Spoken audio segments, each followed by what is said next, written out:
Bonjour tout le monde. Aujourd'hui, je vais vous parler de l'inquiétante étrangeté. C'est un thème qu'a évoqué Freud dans le livre susnommé L'inquiétante étrangeté. L'inquiétante étrangeté consiste à un sentiment, une émotion ou un affect qui concerne soit des phénomènes de déjà-vu, vous savez, quand on a déjà vécu une scène, qu'on a l'impression, ce sont des impressions, on a l'impression d'avoir déjà vécu une scène, ou alors on a l'impression d'avoir déjà entendu cette voix, ou déjà entendu cette phrase. Ce sont des impressions qui sont tellement fortes qu'on est persuadé qu'il s'agit bien du réel, de quelque chose qui a vraiment existé dans le passé. Mais l'inquiétante étrangeté va plus loin. Alors, elle aborde aussi quelque chose qui n'est pas, qui va vous paraître étrange quand je vais la présenter, mais on y revient après. C'est notre ombre, d'accord? Notre propre ombre. Alors, on repart sur les impressions de déjà-vu. Alors, une impression de déjà-vu, évidemment, alors, moi, ça m'est arrivé à l'époque avec quelqu'un, avec mon père, pour tout vous dire.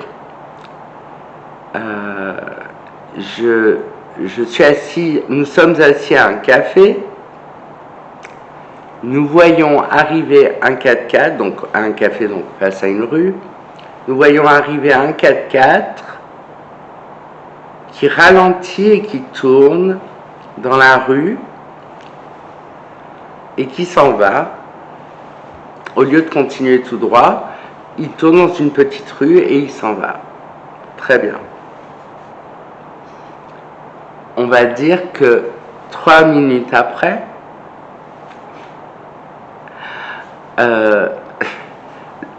le même 4x4 repasse, ralentit, tourne à droite dans la rue, et la petite rue est en face. Donc la scène se reproduit. Là, on est dans le réel. C'est-à-dire que mon père et moi, on s'est regardé, on s'est dit, c'est retour vers le futur. Effectivement, ce que là j'appelle le réel, le principe de réalité, est très rare. Qu'une scène exactement la même se reproduise. Bon, là il se trouve que c'était la même voiture qui devait chercher une place, évidemment, mais ça nous a fait bizarre. Ce bizarre, cette inquiétante étrangeté, là on ne l'a pas inventé, entre guillemets. En fait, quand on a une impression déjà vue, qui n'est pas dans le réel, mais qu'on a l'impression étrange que la scène qui est en train de se passer a déjà eu lieu, ou qu'on la connaît, qu'il y a un sentiment de familiarité, effectivement, il s'agit de notre inconscient qui fait un passage, qui ouvre un passage dans notre conscient et qui laisse passer quelque chose. Alors, pas quelque chose du passé, une impression déjà vue n'est pas réelle, mais l'inconscient cherche à nous montrer à quel point les signifiants qui sont évoqués, donc les mots utilisés, à quel point le contexte, à quel point, peu importe ce que c'est, Donc les signifiants, le contexte, l'émotion qu'on ressent, peu importe ce que c'est très significatif pour notre inconscient. Ces genres de scènes qui arrivent rarement en plus, donc on est toujours très interpellé. Ce genre de scène, si vous voyez un psy, si à ce moment-là vous consultez dans cette période, parlez-lui en parce que le psy va essayer de creuser sur ce qui vous est arrivé. Et donc l'explication elle est inconsciente. Il arrive que, oui, je suis sur la fin de ma maladie, j'en peux plus. Il arrive que ces scènes, ces impressions de déjà vu, de déjà connu, de déjà vécu, prennent leur source dans un inconscient beaucoup plus archaïque qui est la période pré-inconsciente, c'est-à-dire la période où l'on était dans le ventre de notre mère, la maman.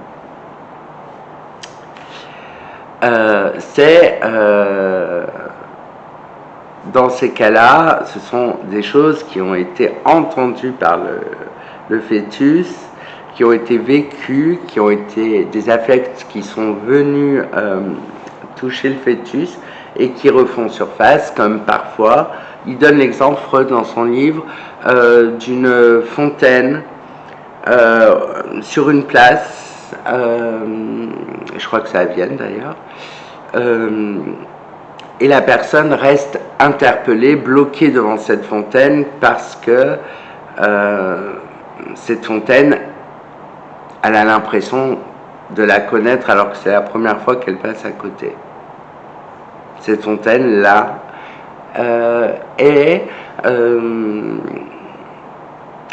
nous ramène, dans ce cas c'est un homme dont il s'agit, le ramène dans l'inconscient archaïque, dans quelque chose qui a à voir avec la circulation des fluides dans la poche amniotique. Maintenant, on va passer au deuxième volet de l'inquiétante étrangeté, celui de l'ombre. Alors, vous savez que nous avons une ombre.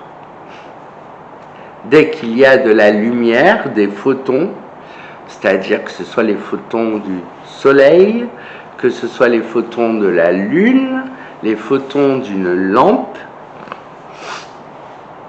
on a notre ombre qui apparaît derrière nous, sur le côté, devant nous. Tout dépend de comment est disposée la lumière autour de nous.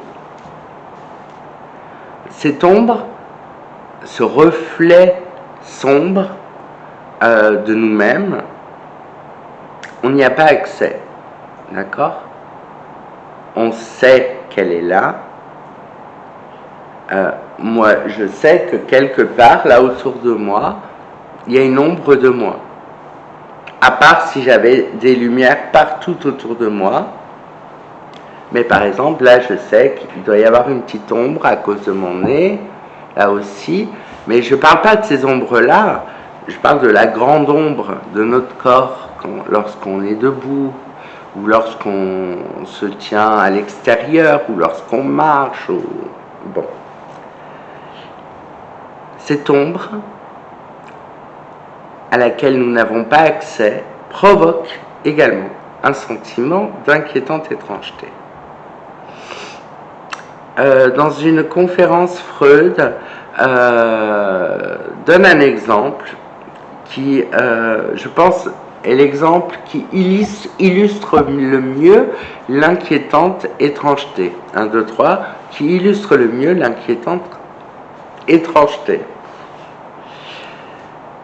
C'est un jour, il rentrait dans un hall d'immeuble et dans ce hall, de chaque côté du hall, il y avait des grands miroirs. À un moment donné, il a tourné la tête vers un des miroirs et il a vu qu'il y avait quelqu'un derrière lui de dos. Il s'est vite tourné, personne n'était là, il était seul dans le hall. Mais qu'est-ce qu'il venait de voir? Il refait l'expérience, il regarde, il venait de découvrir son dos. Cette impression inquiétante, cette étrangeté de voir quelqu'un alors que en fait ce n'est personne d'autre que nous-mêmes, mais de dos, on ne s'est jamais vu de dos, à part sur des photos, à part en vidéo, mais à cette époque-là, au début du 19e, au début du 20e siècle, je suis refaite, au début du 20e siècle, donc il y avait les photos, mais il n'y avait pas de vidéo, il n'y avait pas tout ça, donc les gens ne se voyaient pas de dos, ils se voyaient toujours de face, d'ailleurs ils s'étaient pris en photo toujours de face ou de profil, mais... Et là il découvre l'arrière de son corps, c'est-à-dire l'arrière de son crâne, l'arrière de son dos, son postérieur, ses jambes, ses pieds de derrière, un ensemble, un corps, un deuxième corps, cette deuxième partie qu'on ne voit pas, qui est l'arrière. Et cette inquiétante étrangeté l'a fait sursauter, c'est-à-dire qu'il a cru qu'il y avait une autre personne, un grand autre. C'est comme s'il avait rencontré son inconscient ce jour-là. Là, vous saisissez la puissance magistrale de l'exemple qu'il a utilisé pour nous parler de ça. Moi, je me rappelle, quand je vivais au Moyen-Orient, à un moment, je passe de la véranda à une pièce qui était une grande pièce, plus sombre, évidemment, plus sombre que la véranda, bien sûr. Je rentre et tout d'un coup, je crois voir un animal sur le sommet du dossier du canapé.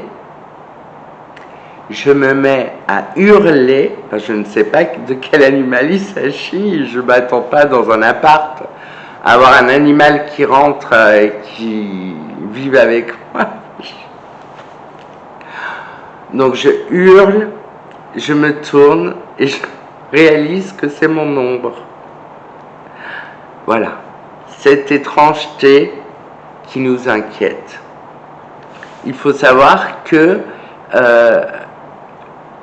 ce soit dans la première partie de la vidéo où je vous parle de cette impression déjà vue, déjà connue, déjà vécue, ou que ce soit dans l'ombre, la deuxième partie où je parle de l'ombre, ou de notre vision de nous de dos,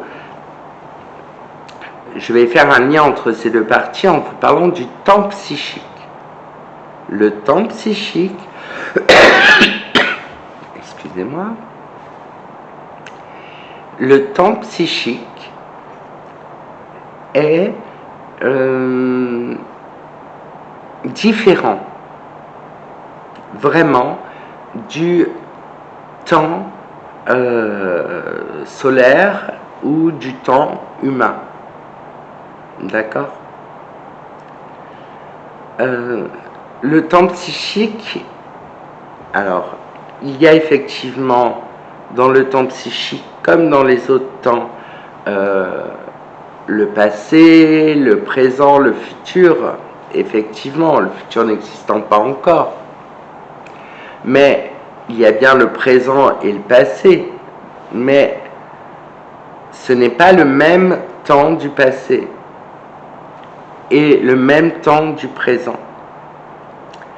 Par exemple, quand je monte une vidéo, à la fin du montage, je la regarde d'un trait pour la voir en entier, voir ce que vous allez voir. J'ai l'impression, parfois, surtout quand c'est une vidéo psychanalyse, j'ai l'impression que la vidéo a duré 25 minutes, une demi-heure, alors qu'elle a duré 15-16 minutes. Et ça c'est incroyable. Parce que le temps psychique n'est pas le même temps que le temps qui s'est écoulé. Et pareil pour le passé. Vous avez l'impression qu'un événement a eu lieu il y a peu de temps, alors qu'il a eu lieu il y a 5 ans, mais il est tellement présent dans votre psychisme que vous avez l'impression qu'il est toujours proche de vous, comme quelqu'un. Vous voyez, ce souvenir. Et bien, c'est la même chose avec ces impressions de déjà vu, déjà vécu, la même chose au niveau du temps avec, alors là c'est plus l'espace-temps, avec l'ombre et